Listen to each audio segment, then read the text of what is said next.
Students, we are on chapter number 2 and on the fourth kind of business organization, that is cooperative society.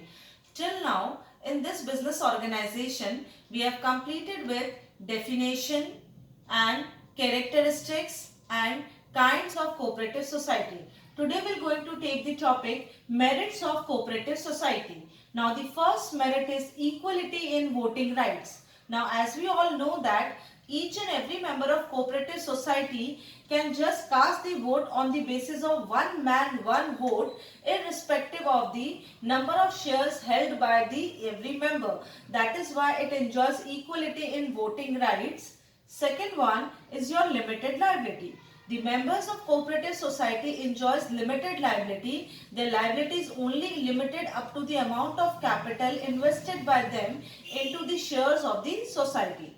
Coming to the third one, economies of operation. Now students, economies of operation generates when the society is purchasing in bulk quantity and eliminating the profit of middlemen. At that time, it automatically reduces the cost and we enjoys economies of operation.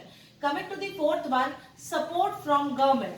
Now these societies also enjoy support from government as their purpose is to promote the social and economic welfare of the members and not to earn profit. That is why they get a good support from the government on the base in the form of lower taxes, lower interest rate, more of the subsidies, etc.